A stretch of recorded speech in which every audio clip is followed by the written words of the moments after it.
आप लाइव हैं? I am happy in happiness center. You are happy in happiness centre. Yes, ma'am. Okay. यज्ञ की तैयारी कैसी हो रही है? बढ़िया। ठीक है, आप क्या कहना चाहते थे वो बोल दीजिए। खाना हो गया ना आपका? डिस्टर्ब तो नहीं कर रही हूँ आपको? खा लीजिए खा लीजिए। आप कुछ कहना चाह रहे थे ना? यहाँ पे इस वक्त 63 पार्टिसिपेंट हैं मेरे। अच्छा। आप जो भी कहना चाहते हैं कह सकते हैं, बोलिए। तो मैं 5 मिनट का शेयरिंग करूँगा। हाँ करिए। बर्थडे के इस पे। हम्म तो मैं और हमारे समधी जब यहाँ सर्वे कर रहे थे एक बुजुर्गों के लिए, यानी ओल्ड एज केयर के लिए, हाँ तो उस टाइम 2-3 जगह पे हमने देखा, हाँ फिर यहाँ का पता लगाया। हाँ हम दोनों आए, उस टाइम आप थे, सोनिया मैडम थी, हाँ आशीष सर थे, हाँ बाबूलाल जी थे, हाँ बुला था, करेक्ट। और 5-6 बुजुर्ग थे। बुजुर्ग लोग थे हाँ। तो सब हमको दोनों को अच्छा लगा, जितना भी हमने सर्वे किया, जितना भी हमने सर्वे किया, हाँ तो ये लोकेशन हाँ और यहाँ की सब स्टाफ और ऑर्गेनाइजर बढ़िया लगी। तो इसलिए समधी भी बोले जाना है, एडमिशन लेना है तो आप यहाँ पे लो, लेकिन एडमिशन लेने से पहले आप आपके बेटी और दामाद की राय लो। करेक्ट। हाँ ताकि विदाउट देयर इंटीमेशन आप एडमिशन मत लो। Correct correct. बच्चों को तो पता होना चाहिए कि पापा हैप्पीनेस सेंटर जा रहे हैं या कहीं भी जा रहे हैं। मतलब इसको मैं वृद्धाश्रम नहीं बोलती हूँ, हैप्पीनेस सेंटर बोलती हूँ, बट बच्चों को पता होना चाहिए। हाँ फिर तो मतलब ठीक है, क्योंकि इमीडिएट तो बताना अच्छा नहीं लगेगा, बच्चों को बुरा लगेगा। अपने विश्वास में लेंगे, हाँ विश्वास में लेके फिर बात करेंगे। हाँ बीच में मेरी तबीयत खराब हो गई, हाँ और 2-3 आशीष सर के भी मैसेज आए थे, हाँ सोनिया मैडम के भी मैसेज आए थे, कब आ रहे कब आ रहे। हाँ हाँ हाँ हमने बताया था हाँ दिवाली से पहले आ जाएंगे करके। हाँ सितंबर में हमने सर्वे किया, आए थे, करेक्ट। तो दिवाली के टाइम आ जाएंगे ऐसा लगा था, लेकिन बीच में मेरी तबीयत खराब हो गई। उसके बाद मैं बेटी से बात किया, बोला मैं बोझ होके रहना नहीं चाहता हूँ। हाँ कैसे नहीं रहना चाहते? बोझ, किसी का बोझ बन के नहीं रहना चाहते। हाँ हाँ किसी का बोझ बन के रहना नहीं चाहता हूँ। मेरी कुछ जो जिंदगी बची हुई है, तो मुझे हंसी खुशी से और हैप्पी से रहने दें। कितने बच्चे हैं आपके? 2 बेटियाँ हैं। 2 बेटियाँ हैं। कहाँ कहाँ हैं? एक पुणे में है, हाँ और एक यहाँ एक महाराष्ट्र ओके में है। हाँ तो उस टाइम पुणे वाली बेटी से कुछ भी बात नहीं किया था, हाँ सिर्फ यहाँ की, क्योंकि ये महालक्ष्मी नगर में रहती है और ये तुलसी नगर नजदीक है, नेबर टू महालक्ष्मी नगर। तो ये क्या अपना घर आंगन हो गया, हाँ कोई ऐसा दूर नहीं है। भी हम जा सकते हैं, वो भी आ सकते हैं। Correct correct. हाँ तो उसके हिसाब से बेटी को मैंने विश्वास में लेके समझाया है, डिसीजन ले रहा हूँ। और इधर मेरे 10-12 कमरे हैं, एक कमरे में आप रहो। बोला देखो आज तक हमने आपकी परवरिश की, अभी मेरी परवरिश मुझे मेरे हिसाब से करने है। सही बात है, बेटियों के घर में क्यों रहना है। हाँ सही बात है। मैं आपको मानता हूँ, मैं ऐसा नहीं, आपके वही बेटी और वही बेटे अपने सही बात है। हाँ के हिसाब से आगे पीछे आप ही हमारे लिए और हम आपके लिए, लेकिन मैं मेरे जिंदगी में थोड़ा सा एक हंसी खुशी से जिंदगी बिताना चाहता हूँ। तो दोनों ने बात किया, हमें दामाद ने और बेटी ने, दोनों ने आपस में डिस्कशन करते, ठीक है बोले पापा डिसीजन ले रहे तो लेने तो डिस्कस करेंगे, क्योंकि उनको भी अभी उनके हिसाब से उनकी ज़िंदगी जीना है। तब तक अपना मंदिर वगैरह कुछ नहीं हुआ, तब तक मंदिर नहीं हुआ था। हाँ तब तक वृद्धाश्रम ही चल रहा था, हैप्पीनेस सेंटर था। हाँ तो दोनों ने ग्रीन सिग्नल दे दिया और आप यहाँ आ गए। और समझे ने बोल दिया आपको जाना है तो इधर ही जाओ।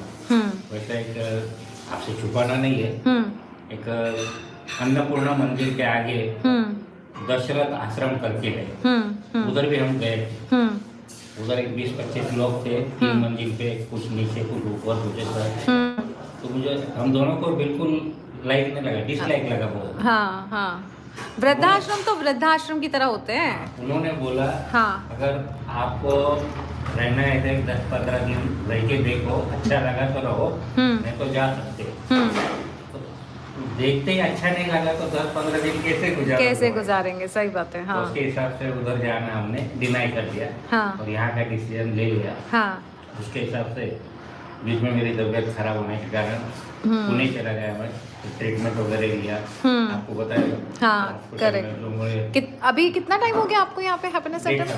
हैप्पीनेस सेंटर में 1.5 साल हो गया? क्या बात है। और 1.5 साल में मेरे में खुद इतना इम्प्रूवमेंट हुआ। हाँ एक तो जो मेरे क्या बोलते बाईपास करने के लिए बताया था, बाईपास ऑफ डिनाई हो गया।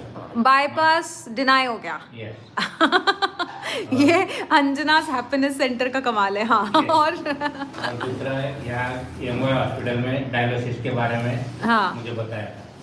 क्योंकि शरीर में पानी होता था, तो शरीर का पानी बाहर निकालने के लिए एक ही अपना एक प्रमाण रहता है, जो जितना पानी बाहर निकलना चाहिए था वो नहीं निकलता था। इसलिए उन्होंने बोला आपको डायलिसिस करना पड़ेगा। तो बेटी बोले नहीं, बोले डायलिसिस का नहीं करना है, जो भी ट्रीटमेंट कराओ। और अपना यहाँ तक मेडिटेशन शुरू हुआ, तो मेडिटेशन में मुझे बहुत फर्क पड़ा। और बीच में पुणे में भी मेरी तबीयत जब ठीक नहीं थी, उस टाइम मैंने थेरेपी किया, 3-4 महीना थेरेपी किया। उस time therapy along with meditation. Correct. तो वो उधर का जो बाईपास का ऑफ हो गया, चल गया।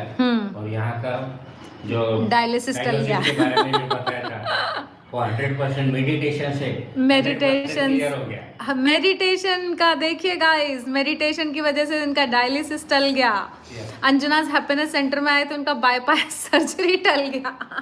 और तीसरा प्लस पॉइंट मेरा जो क्या बोलते हैं आंखों का, लेफ्ट साइड का मोती बिंदु का हिंदी में क्या ऑपरेशन हो चुका है।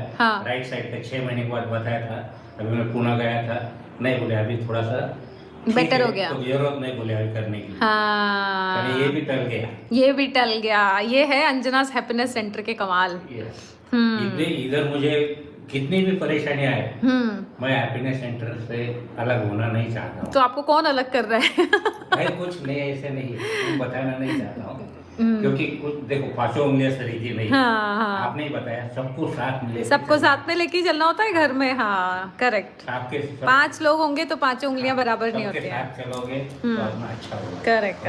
आपका जो राय है उसके अनुसार कौन क्या बोलता है, बोलते हैं ना मैं हाथी की तरह जीना जी रहा हूँ। बिल्कुल बिल्कुल। कुत्ते कुत्ते हाथी करना। बिल्कुल बिल्कुल बिल्कुल। उसके हिसाब से हाँ। अरे अभी बख्शी जी आएंगे है ना। अब बख्शी जी की आदत है, हमारे यहाँ ना एक और बुजुर्ग हैं बख्शी जी, उनकी बहुत आदत है गालियाँ बकने की और लड़ाई करने की। अब वो वैसे ही है, उनको कोई रखता भी नहीं है ना, तो वो जहाँ जाते हैं वो रह नहीं पाते हैं। तो बट अभी ठीक है ना, नहीं है। आपने मेरा परिवार शुरू किया, हाँ जैसे हमारा परिवार वैसे ही हैप्पीनेस सेंटर है। हाँ लड़ो वड़ो, जितना गालियाँ देना है दो, और ध्यान नहीं दो, एक कान से सुनो दूसरे कान से निकालो बस, है ना। अपन किसी को भी नहीं निकाल सकते। हाँ थोड़े टाइम के लिए उनको समझाने के लिए कि भाई ऐसा गलत नहीं करे, अपन उनको ब्रेक दे सकते हैं। जो गरम तवे में हाथ रखोगे तो अपने को चटका लगेगा। सही बात है। बस हाँ उनको और गाली बकने वाले को बकने दो, है ना। अपने को सुनना ही नहीं है और समझना ही नहीं है। मैम अंकल के पुनर्जन्म के कारण कितने सच्चे और अच्छे होंगे, आपके साथ रह रहे हैं। हमारी एक सुप्रिया जी बोल रही हैं कि आपका पुनर्जन्म बहुत अच्छा नहीं, आप पुराने जन्म में अच्छे रहे होंगे, इसलिए आपको हमारे साथ रहने को मिल रहा है। मेरा एक पुनर्जन्म हुआ है। हाँ तो मैं ज़्यादा से ज़्यादा 4 साल 5 साल जीऊँगा इतना, लेकिन आज मैं और 50 साल जीऊँगा, और 50 साल जिएंगे। सही है। वाह सो यहाँ से मेरी विल पावर बढ़ गई है। हाँ विल पावर बढ़ गई। मेडिटेशन का ही कमाल है। एक तो एनर्जी का कमाल होता है, जिस एनर्जी में रहेंगे आप वैसे खुद ही होते जाते हैं। यही लेक्चर में देने वाला। हाँ तो सबको बताना जब आप आएंगे। अंकल बहुत खुश हैं। हाँ जी नल अंकल बहुत खुश हैं। आज बस खाना चल रहा था, अंकल को हमने डिस्टर्ब कर दिया। अंकल खाना खाइए, और थैंक यू सो मच, आपने हमारे लाइव पे सबसे बात की। तो आपकी बेटी को पता है आप इधर हैं, है ना। हाँ, आपने भी बेटी से बात करा, मैंने की थी आपकी बेटी से बात। हाँ हाँ से बात करा है। आपने भी बेटी को समझाया। ये देखिए कड़ी बना जीने दो। हाँ इन अंकल की ना बेटी को अच्छा नहीं लग रहा था कि वृद्धाश्रम में क्यों रह रहे हैं, तब मैंने उनको बताया कि ये वृद्धाश्रम नहीं है, हमारा घर है ना। और ये देखो भिंडी बनी है, भरवा भिंडी, फिर ये रोटियाँ। बेटी को बहुत अच्छी लगी मेरी बातें।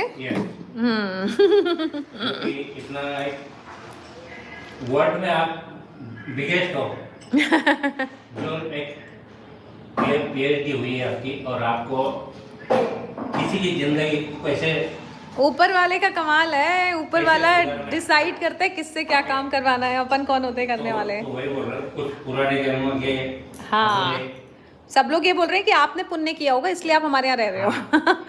जो पुण्य आत्मा नहीं होगी वो यहाँ आ ही नहीं पाएगी। मैं आया, मैं पहले आपको गुरु मान, आप मेरे गुरु हो, और आपके गाइडलाइन पे मैं मेरी जिंदगी बिताऊं। अरे बहुत बड़े बनेंगे अंकल।